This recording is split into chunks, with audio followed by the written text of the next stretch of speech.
Okay, ang i-share na ako karon because it's a Father's Day. So, happy Father's Day sa mga tatay. Taas kamot sa mga tatay. Huwag ka nang nagplano na nga mahimong tatay. Kanang mga ikasal na, di ba? So, praise God. Ang atong istoryaan karon, I would just like to share to you about the disciple makers. Okay na, liwas na siya. Wala ko yung monitor na makita na ko siya na nag-play. Okay. Sige, so, pag istorya nato na disciple maker, ang pinaka murag ka ng ato ang leader about disciple maker is kinsa man si Jesus Christ. Di ba? Kasi nag-start yun ang mga disciples through the life of Jesus Christ. So karon, to become a discipler, no? To become a discipler, dili siya hingana ka dali. Dili siya kanang murabitaw kay sila nag-discipler man sila, mo appeal na lang pugo. So, when we become a discipler, kinsa ang mga na-IDS diri or kanang naghawak na sa mga duwa or tulo nga na siya ginashiran. Taas ang kamot ay mo kaulaw. 1, 2, 3, 4, 5. Amen. Daghan kayo, no? So, kabalo mo, ang mga discipler nato, we are so thankful sa mga disciples. Ang mga disciples na po, taas ang mga kamot sa mga disciples. Mga disciples, no? We are so thankful to them kay ang ilaang life dedicated to God fully, no? So, karon lalo na sa mga tatay, no? Ilan lang ang mga tatay diri. Ang mga tatay, ako nahimo og tatay mga ilan na edad ni EJ? 10. So 10 years. Dili gyud siya hingana siya kadali. But akong na-realize kung dili din nato tudluan ang atong mga anak, no, mga tatay, pamati mo sa online, they will be consumed in this world. No, grabe ang ilang paspas kay ang movement sa kalibutan. Akong anak, grabe na si musayaw sa TikTok, yan ako siyang kasabaan kay mag-crop top naman siya ko nga. This is ingon siya nga, Dad, it is normal kay they are doing like that. Sabi ko, dili pwede anak kay we are Christian. Dapat siya nga, why? Daghang kasi pangutana. So, we need to train them. No, we need to train them to the Word of God. Kaya kung pasagdaan nato sila, they will be influenced in the world. Amen? So kita mga tatay, dapat we should be a discipler also sa atong mga anak. Amen? So, but before na mahimutang discipler, we should know first our identity. So, muna siya. Kinsa nakita na, ID na siya, di ba? Play. Na ba ID? Gawas na. So, sa ID, unsay makita nimo sa ID? Dira, sa ID. Nana ba yung ID ang Philippines? Wala pa. Nakisa na yung ID sa Pilipinas, taas ka mo. Unsay sulod sa ID makita ninyo? Okay. Name. Unsa pa? Address. Next lang siya. Birthday. Picture nimo. Sakto si nanay sa ate. Picture nimo. And then ID number. So, kanang makita nimo dira, mao na siya imong identity diri sa kalibutan. Di ba kung musulod ka og bangko, mag-transact ka, unsay pakita nimo ID o passport kay para mailhan ka nga ikaw na. Di ba? So, next lang ang identity nato diri sa as a Christian, asa man makita atong identity? Makikita nato siya sa 2 Corinthians 5:17 and 20. So, sa 2 Corinthians chapter 17, sabi niya, therefore, if anyone is in Christ, he is a new creation. All things have passed away. Behold, all things has become new. So, una, you are a new creation. So, unaon ninyo, no? If our identity sa kalibutan atong ID, but our identity in Christ, that we are a new creation. Mga tatay, Happy Father's Day. Unaon ninyo, no? Unaon nato that we are a new creation. Pag sinabi nato, pag istorya nato nga new creation, hindi na kapare sa una. Kung para sa una nga palahubog kayo ka, dili na karon. No, kung gikaligo nimo ang red horse, karon hilamos na lang, ginagmay. Or gamay-gamay na lang, no? I remember my tatay no sa una na grabe gyud, no? Grabe kanang kung nami kanang birthday or unsa man gani, ang kanang red horse dili gina siya mawala, no? Part of the family, mag-inom. But I praise God even sa ako ang bayaw si Sam. no? I praise God na pag uli na mo, no? Sa una, wine or tanduay, unsa mga karon, kapi-kapi na lang. Because we are a new creation. Dapat hingana kita, no? Dili ta pare sa kalibutan. Remember that we are a new creation. Okay? So muna tong identity. And in verse 20, dungan tagbasa, 1, 2, 3, go. Now then, we are an ambassador of Christ. As though God were pleading through us. We implore you in Christ's behalf. Be reconciled with God. So, unsa gingon dira? We are ambassadors of Christ. So, nakita ninyo, no? Ambassador of Christ. So, pag istorya nato nga ambassador of Christ, unsay nusulod sa inyong una pag ikaw ay ambassador sa isa ka sa kunwari sa Pilipinas, ambassador ka sa Pilipinas, unsa man ka? You are spokesperson, no? Ang sunod, you are representative. And then, you embodiment. So, pag istorya nato na ambassador in Christ ka, you are representing the kingdom of God. No? Kung matubang ka karon sa imong mga friends or sa when you share the gospel, kung dili kanila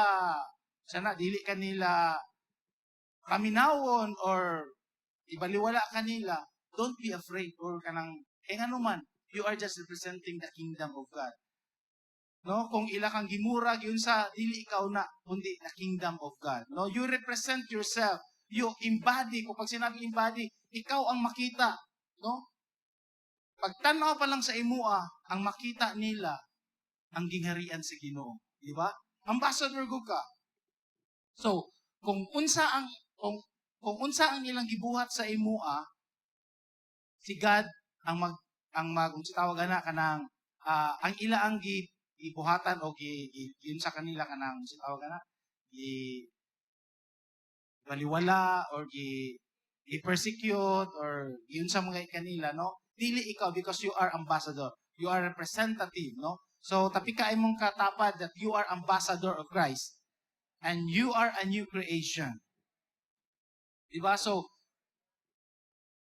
kunwari, no, kanang, nakay coins, ma'am. Or, isa na isinsilyo. Piso.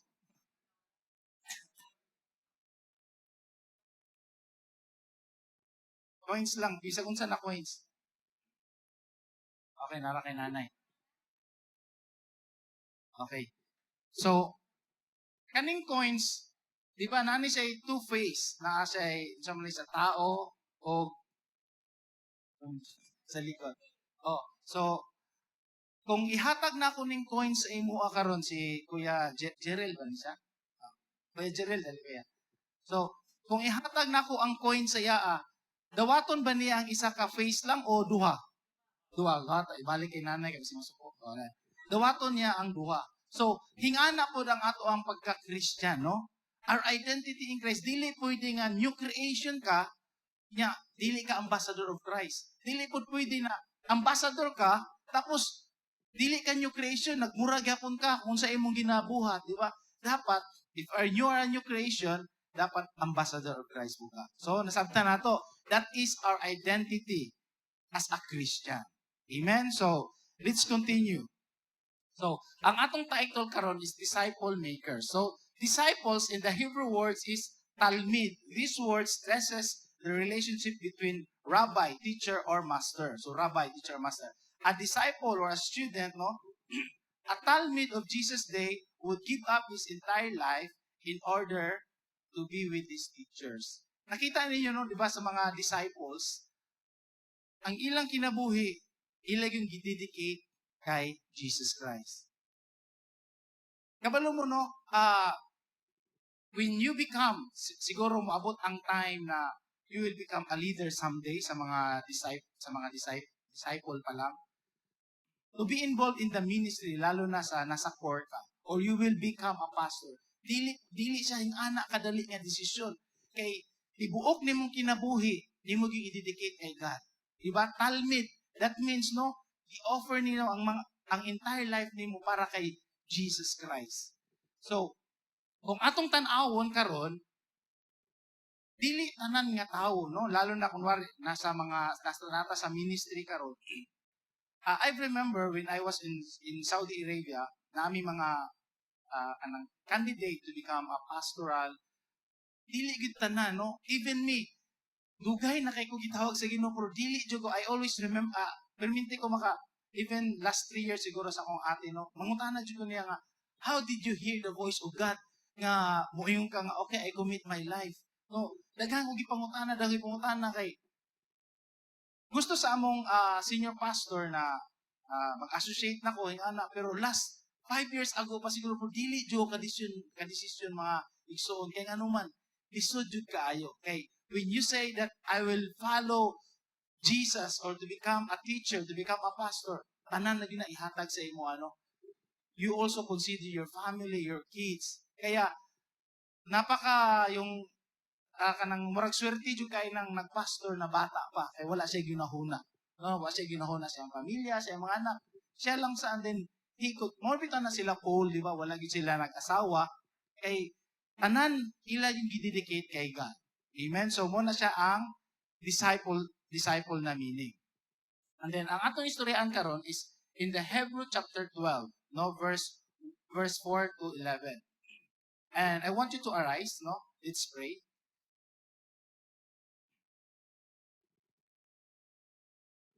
Hallelujah. Heavenly Father, you're welcome, O God. Holy Spirit, you're welcome in this place. Thank you, Father, and I pray that you'll open our hearts, our mind, understanding, O God, that we may understand your word, O Lord. I pray, Father, that your word, O God, ay amo ang masabtan, Ginoo, in this morning, O God, even in the online. I pray, Father, and Lord, there's no one will be lifted up in this place, O God, but you alone, Jesus, will be lifted up and be exalted, O God. I pray, Father, that be with us in the name of Jesus, Lord. Itago mo lang ako sa iyong likuran, Panginoon. In Jesus' name we pray. Amen. So in Hebrews 11, 4 to 11, no? Ingon diri, after all, you have not yet given your lives in your struggles against sin. And have you forgotten the encouraging words God spoke to you as His children? He said, my child, don't make light of the Lord's discipline, and don't give up when He corrects you. For the Lord disciplines those He loves, and He punishes each one He accepts as His children. In verse 7, as you endure this divine discipline, remember that God treating you as His own children.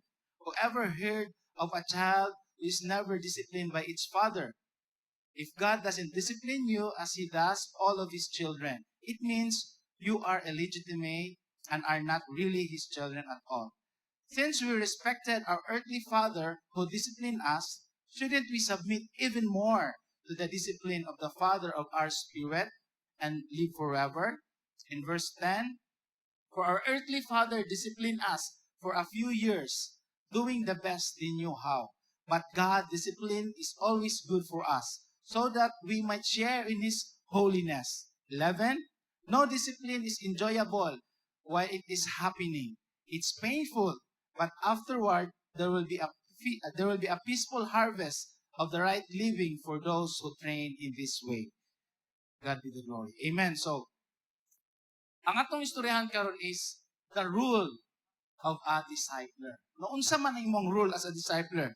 So I have only 3 points. So point number 1 is fully surrender to God. So ingon dara sa Hebrews 12 sa verse 4, after all, you have not yet given your lives in your struggles against sin. Mga discipler, sabi nyo dito, no, God expects us to surrender in every part of our life. We are to walk in the Spirit in everything we do to produce good work for His glory. Fully surrendered, as we disciple, lalo na sa mga tatay, no, ang mga leaders, if we still struggle against sin, we cannot continue to be a discipler. Isod kayo igsuon na when God is putting you, lalo na kung kunwari ikaw ay isa ka tatay, no, and then we will disciple our children. Ako lang nakuan si AJ, no, na Dad, why I cannot smoke? Because smoking is just normal. Kano makita lagi nila sa mga kuan, ngano dili man ko pwede mo inom. Anak ko nga, anak, nakita ba ko nimo? Pero sa una hinon, di ba? Nakita ba ko nimo na nagerilyo? Nakita ba ko nimo na inom? No. Kay kita mga tatay, we should be a model. So if we keep on sinning or the hidden sin sa mga leaders, no, na wala man nakita si pastora or ako ang kinsa man ning ani, actually church, no, kung naa kay gamay nga sala nga imong ginabuhat, remember that the wages of sin is death. Karon murag wala lang siya, pero hinay-hinay. You will not become an effective leader kung naa kay mga hidden agenda, no? Kunwari, ikaw lang isa nagtanaw sa YouTube, wala nakita, wala si akong asawa or unsa man gani, and then you scroll, and then hinahinay na ka, no? You watch pornography or unsa man na siya ang gibuhat nimo. Remember, kung unsa, we cannot give kung wala ta. Kung unsa ana sa tong heart, di ba? If we are a leader someday, if we still struggle in sin, church, you need to open your life, no? Surrender it all to God. Dili man nato kaya. Ako bitaw sa una, na-share na ako sa inyo, no? Nag-drugs ko. Na-share na ako sa una na nag-inom ko. Basta tanan ng mga vices, ako na siyang sa tawag na, nasulayan, no? I experienced that. Pero, katong gigamit na dyan ko sa Ginoo. Although sa Saudi, wala bisa gusto ka mo inom, may mainom kay bawal man ito, di ba? Kung morag restricted kay ka dito, no? Wala, dili ka makabuhat sa imbuhat, dili para di sa Philippines. Pero once you commit your life to God, no, surrender everything, tanan yun na, wala siya kaunti lang na ibilin nimo. Kaya nga naman, God cannot flow kung naatay sala, no? Remember, our body is a temple of the Holy Spirit. Kapiki imong kapat, your body is a temple of the Holy Spirit. No, we should honor God in your body. We should honor God. Kaya lalo na pagka ikaw ay isang discipler, kinahanglan makita gid sa imua kung you will be a role model, di ba? Makita sa imong kinsa may nag-disciple diri karon ba niya. Makitaan sa I remember no na sa una when I diri sa Iligan, nami kanang youth leader namo. Yan nakita na ko siya nag-smoke. No, nakita na ko siya nag-smoke although wala na ako kita ni asa sa diri. So as his leader, as his follower, ano ko okay ra day nang mag-smoke no? Na kuan so isulay lang po ko kay siya gani nga leader na mo sa youth, nagsigarilyo. Although wala ko niya nakita, kay nakitaan lang nako siya. So, kaya din nato na buhaton. Muna nga, we should be watchful. No? Although na ikaw lang ang gabuhat ana, walay nakita, but God sees you. Kay dili ka makakontinue to do the work of God if we are not fully surrendered. Kapag ka imong tapad na po na, you should fully surrender to God. Amen? In Galatians chapter 5, 24 to 25, those who belong to Christ Jesus have crucified the flesh with its passion and desire. Since we love by the Spirit, let us keep it step with the Spirit. In Galatians, no, si Paul ang nagsulat na istoryahan niya ang mga taga-Galatia. No, that we belong to Christ. We are not in our own. Diba? So, kung we belong to Christ, dili na ta sa tong kagalingon, tanan nga atong buhaton, kailangan we should be careful. Mahimaya ka si Lord ani. Kaya akong gibuhat karon, malipay ka si Lord. Kung dili maigsuon, ayaw na siya buhata.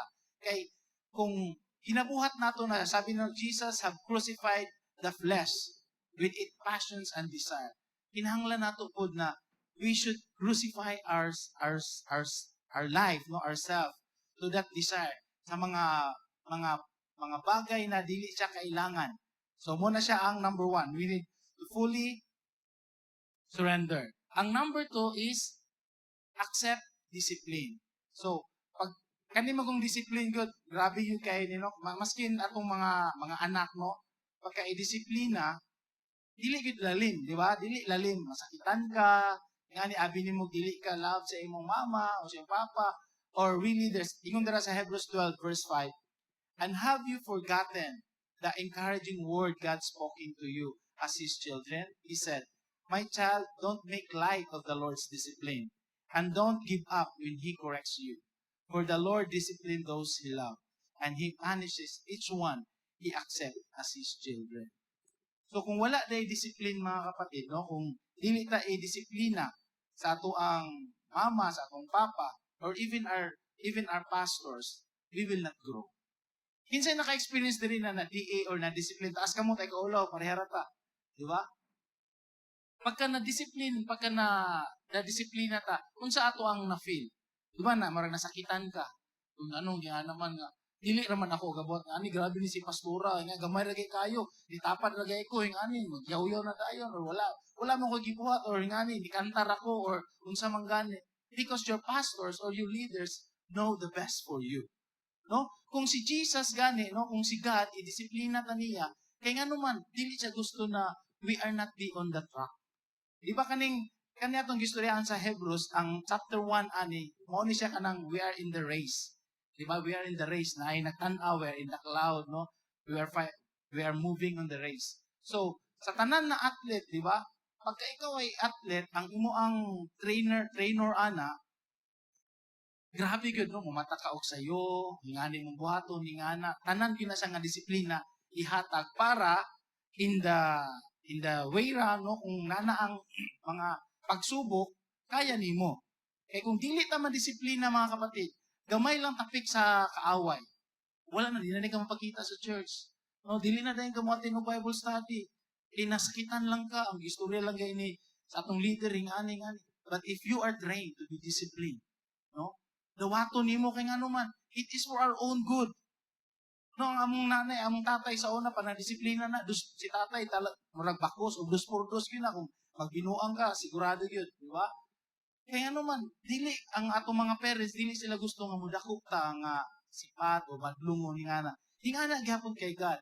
But once, ang good thing no kay Lord or our pastors na i-disiplina ta with love. No? Lagi na siya igugma. Ayaw mo pangluod sa iyong pastor, sa iyong pastora kung disiplina mo. Kaya ano man, para na sa tuwa. Next, ingon dira no, when we fall short of God's will, we can expect Him to discipline us. In the same way, our loving Father corrects wayward or disobedient child. So kita tatay no sa Father's Day karon, dili na to hayaan no. Ang akong anak gyud kana si AJ kay dako man na siya sa kanang environment nga kanang bawal bunala, no may ana nana sila kanang I will call police o may nga dadto, di ba? Dili pwede sa amo anak, dili gyud pwede. Di ba? Bunalan gyud nako. And then gipaluhod isa sa time na gipaluhod din ako na sila og asin. Kay nangambak sila sa bintana. Unya di na kabalo mo balik. Unya nag-duty ba mi. Kay ang style ba namo dadto kay ibilin na namo sila. Katong gagmay pa sila, ihatag namo sila sa kanang 600 kay magbantay lang ba. Karon nga dako na sila, ibilin na namo nagpuyo mi sa church. So nami sa second floor and then ang ang basement ato mo to among church. So nara sila dadto. Karon ang duha nya among pertahan wala na ko nala kanang window, giabri niya, niambak si Ijikoy dadto. Niya init ba kayo? Grabe singot na kayo niya. Si Kay, di na niya maana si Ijikoy ba? Di na niya makuha. So, grabe ang isa kita pagkabalo, nakalimot ko, basta na ay nag-ingon nga, at isa ka kuha nga, na nagsakit sa taas daw, sa kabalo, kay kansa sa kuha, sus ni ambak dahil, grabe kasuko na ako. Akong gibuhat, yun. Ako gyud silang wala man ako sila bunali pero gipaluhod yun ako sila. Gipaluhod yun ako sila para makuha nila ba na dili dito pwede. Kay pwede mamatay si EJ dato or si Kay siya man ang musunod. Kaya kung niambak ko si Kay sila no di na sila makasaka kay gusto lagi niya adventure. Gusto niya na kanang I can do it nga naman na niambak siya dito sa bintana. Kaya may kay kinay ka nang nga na bitaw. So sometimes pagka kita papa kung nakoy ka BS sa una na anag siya nga ako nga papa pagka ako'y nay anak dili gyud ako na siya bunalan, dili gyud ako para bro na kung mag-istorya kay nga nang adi mo bunalan basi pagkadako nimo akong istorya kay ko basi ibaligya ka sa imong anak, di ba? Kay wala may discipline. Part gyud na siya, di ba? In Proverbs kinahanglan bunalan, ay lang pud palagi. Amen. So mo na siya ang number 2, no? In Hebrews chapter 5, ang next, no? That chastening, okay, nakita na siya, just chastening or discipline is not a sign of hate, no? It's proof that the Father's love us enough to pull us back towards the right path. In the same time, a loving parent sometimes expose a child to struggle for the sake of training, much as one would to develop an athlete. Muna kung giingon no na, kita nga tatay, dili na to kasagdaan, no? mga tatay ato yung disiplina ang ato ang mga anak. Di ilang tatay paskin ato ang mga nanay po, no? Disiplina gid nato. And kita mga leaders, no, sa atong mga BS, kung nakita nato nga ang atong gi-disciple, kasi kuha man na siya ma-discern man nimo na siya nga na siya ginabuhat og hing-ani, nganong dili na siya active na hing-ani, then try to talk to him or to her. Na ba kay problema, kinahanglan open kita sa isa't isa. No? As a discipler, kinahanglan nakabalo jud ka. I always permitin ako ni siya na madunggan no sa among pastor na kung ikaw discipler, kinahanglan kabalo jud ka sa imong gi-disciple. Kung unsa ang iyang favorite color. Wow. O sige, punta na daw si favorite color niya. Mga disciples, unsa iyang favorite na food? Unsa ang iyang kay ngano man we are multiplying our lives, ourselves to him or to her.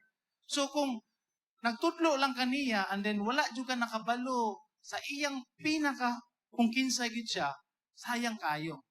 Diba na nag-share lang ka sa word of God, pagkaman, okay, bye-bye, ana, balik-balik lang. Murag ani sa Sunday, wala gid mo na kuha ng iyang heart kung unsa di siya, unsa iyang gusto ing ani. Dili ana, you should know him or her, no? In and out. Ing ana ta kay ngano man gusto man nato ang life, mapariha siya someday. As we follow Christ, siya pod mo follow, di ba? Sometimes we as a leader, di ba nga, uy kung mawala ko diri, kinsa kay mo sunod?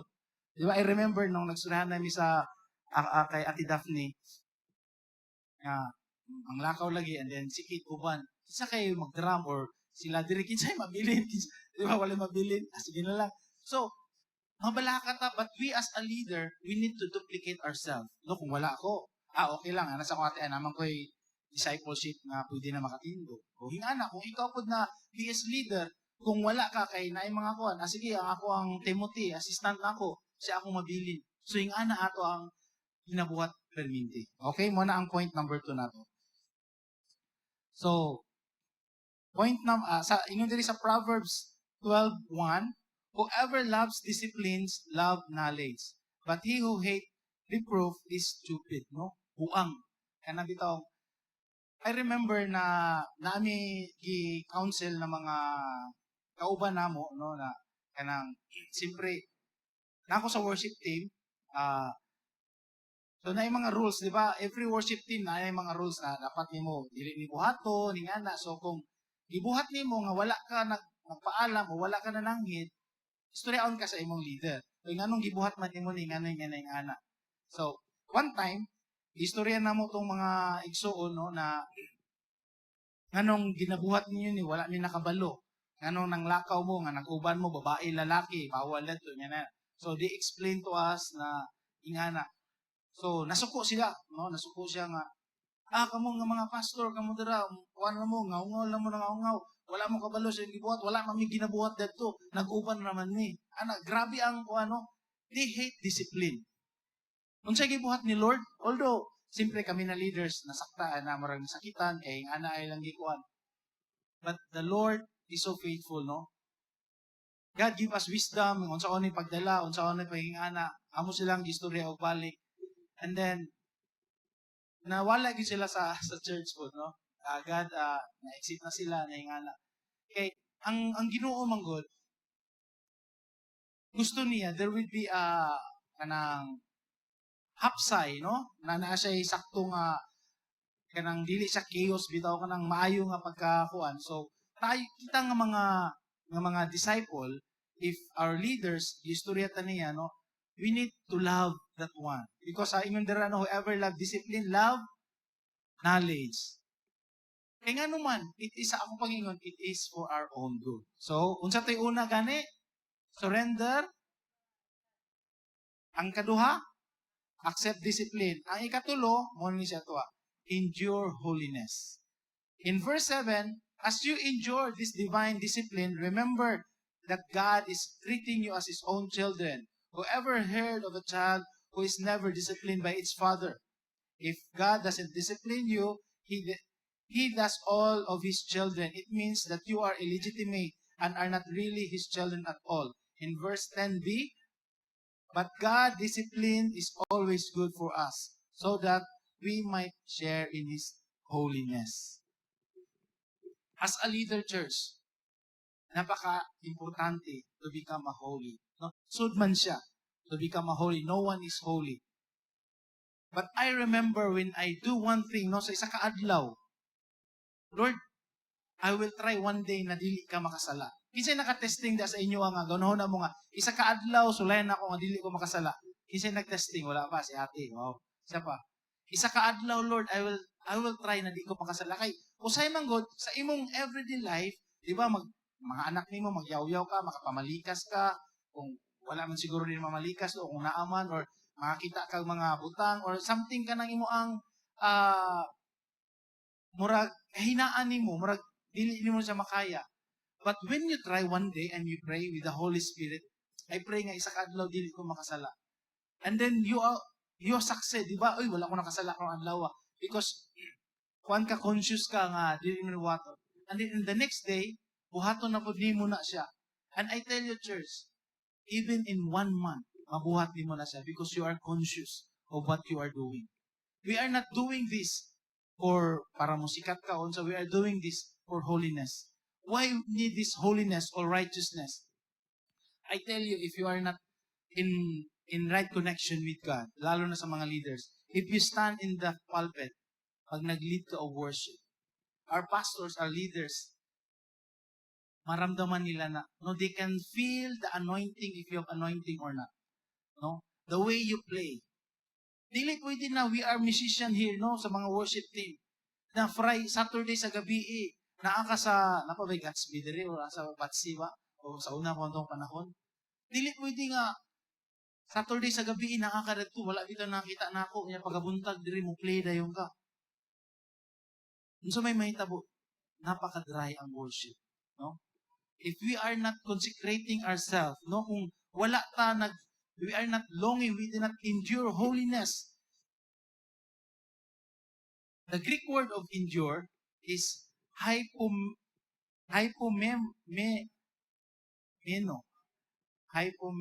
No, literally means to remain or to stay. It occurs 17 times in the Bible. No? To remain or to stay. Kailangan, no, whatever it takes. Maskin lisod man igsuon. To walk in righteousness and in holiness. Kinahanglan nato na siya buhaton for the sake of our disciple. No? Even Jesus, kung hunaw-naon ninyo church, if kinsa na nasiran diri sa Muslim, ginasiran, kanang naisa ka imam or kuan, nakatesting sa inyo, wala? Na nag-share sa inyo og kuan, no? Even because in Saudi Arabia, ang tanan namo makasalimu ay kanang maka-istorya, they are all our brothers, no, Muslims. Before you can share to them, make sure that you know the Quran. No, make sure that you know the life of Muhammad. You know the life of mga kung saang history dito. Okay, para ma-share nimo sila. I remember ako'y nadakpan ko dito sa isa ka dawa may tawagan ng training center, no, nasulod ko dito sa isa ka mosque, and then pagka madakpan ka dito, they will try to convert you to balik Islam, no? And they will say, kabalo ba mo na inyong God is tulo, no? God the Father, so we are one, mga ingana, mali na inyo and then they prove na si Jesus is not God. They prove in the Bible, they prove in the Quran, he is just a prophet, and then Muhammad is the praised one. When you say Muhammad, that means the praised one. So, kana ilang gina-explain. So, if you are not grounded, if you are not, wala dyan kay base, no, sa Word of God, makaingon dyan ka nga, you know din, no, si Jesus awor giday siya, kay ngani, no, wala man giingon niya na ba nga, I am God, sa Bible. So, dagang kasi lagi istorya, no? If dili na makabalo or something, wala tay idea about that, akong ingon siya, ana, okay, sige, tell me in your Quran, no, that unsa ang miracle ni Muhammad. Because in Quran, si Jesus, daghan kay siyang miracle, gisulat siya, nagi sila libro, no? Even Jesus, no, nagbuhat siya og bird, a muddy bird, yang gi-form, and then gihuyupan niya, muna ang tanan makita ni mga bird in their Quran. Jesus made that one. Yung ko siya, tell me in your Quran. Sa wala sa Quran, nasa hadith. Diba? Ang hadith, murag ko na siya kanang komentary sa Bible. So, ang nadiri, nga na, but who is the witness? He said, yun siya nga, gitunga niya ang moon. Kay mama na siya, gitunga niya ang moon. Ang pangutanan ako, if Muhammad separate the moon, nganong ang moon karon isa ra man gihapon? Kung gi-separate, dapat duhan ang kamon. Or kung gibalik, dapat masulti sa hadith o sa Quran. So, wala sa kasturya. So, sa mo na to, importante kayo to learn about that para naamoy conversation and then, ko siya, kung ako ay isa ka follower and then I'm looking for a leader, sige, butang na to, naa si Isa. Isa si Jesus sa Arabic. Isa Almasi. Isa and then Muhammad. So, kung ako ang disciples, mamili ko asang ako ang sundan. Muadto ba ko sa kaning righteous one or dili? Ang ilang istorya nga, ingana. I told you, ako sa gignan, si Jesus is a holy God, no? Maskin sa inyong Quran or sa Bible, wala sa sala. I will ask you, how about kay Muhammad? Wala sa katingong. Kaya nga naman, it's a leader, no? Dagan siya patay, dagan siya ingana. So, kung ako papiliin mo, mapili jud ko. And the last na akong ipangutana sa iya, asa man si Jesus karon sa inyong Quran, asa man si Muhammad sa inyong Quran. In our Bible, Jesus is in the right hand of God. In your Quran also, He is in the right hand of God. Si Muhammad, asa man siya karon? In the grave, di ba? So, kung ako leader, sundon ako ito nasa langit, di ba? So, palakpakan na ito ang Ginoo, mga ison. Amen. So, praise God, no, na we should be rooted in the Word of God. No, samot na diri, no, na we are in the Mindanao. We have a lot of friends here na mga Muslim, and we love them to know God, no? Dili na to nakitara ang maluwas to share them, no? So, endure holiness. In Hebrews 12:14, sa inyo dira, strive for peace with everyone and for holiness, without which no one will see the Lord. Strive meaning is to make great effort to achieve or to obtain something. Sa 14 ani siya nung anong ang peace and holiness i-appeal siya because if we are not living in peaceful life, kana bitong nakay perminti ka away, siya na pud ang kuan, di na lang ko mana dara oy kay siya man ang worship leader, naglagot jud ana niya as nabira kayo or kinsa may mag-sermon karon si ana adili ko ana kay kuan. Kana bitong walay peace ang imong heart. Kinsa may magtudlo karon sa base nato si ganing ana, di lang ko moatin ati oy kuya kay di ko gana anak niya. Murag, ang imong kalibutan ay, murag wala jud kay peace. Remember the word of God, strive, no? Paningkamutan nato. Nga, we should live peace with everyone. Tanawa na imong tapat kung you are in peace. Kung mo nang asawa, pangay na lang pasaylo. Kung gaaway mo ganina. Di ba? Yung leader. As a leader church, kinahanglan nato na, no? Ang peace. Kaya kung wala kay peace, that means you sin against God and sa imo ang leaders. And then, how can you walk holiness? Muna ang kauban na sila, strive nato. Muna ingon sa Biblia na kinahanglan nato na to love neighbor as we love ourselves. No? Imong neighbor, tanawa imong neighbor balik, no? Ina nga, I love you neighbor.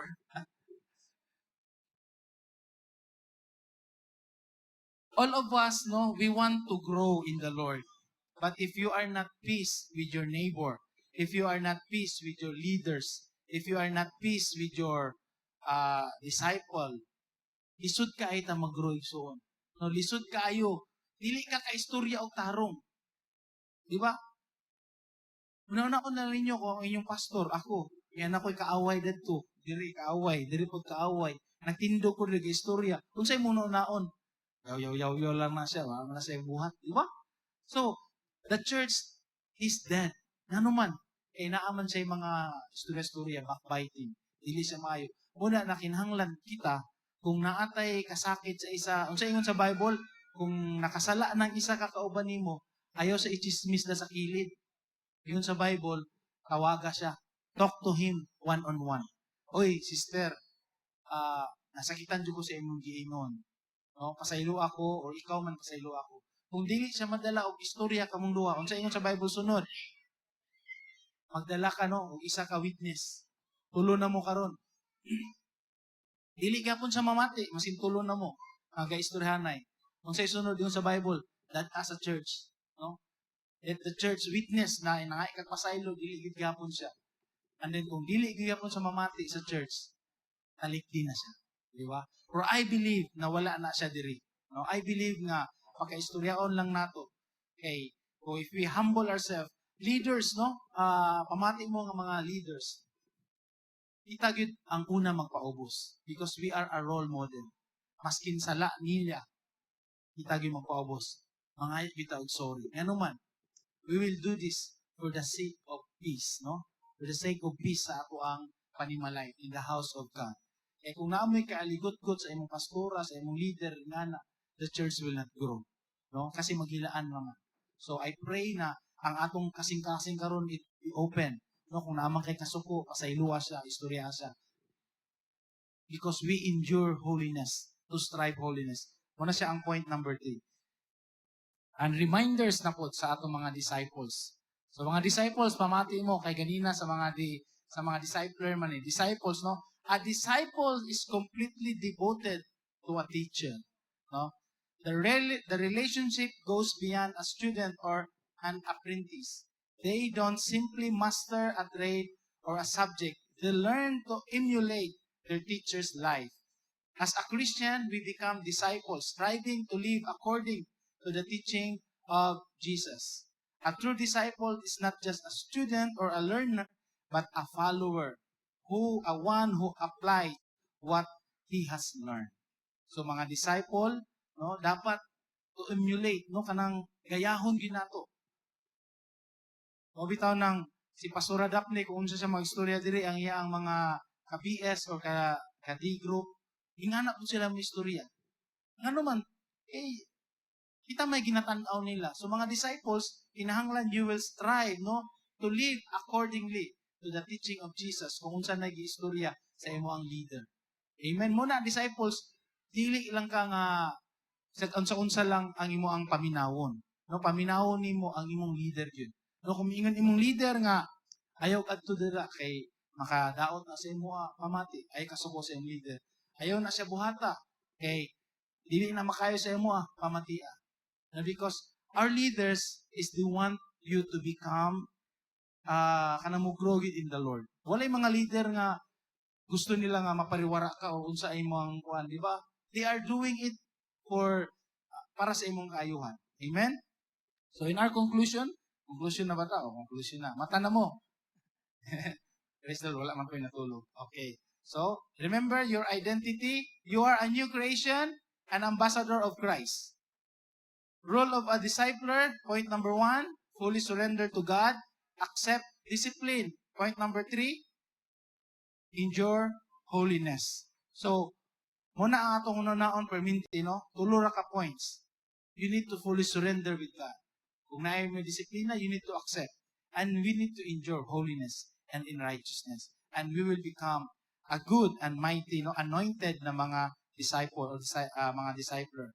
So, the discipler, a leader or a father must possess, o ni siya akong ibilin sa inyo, a genuine love, no, or an interest of the life of his or her disciples.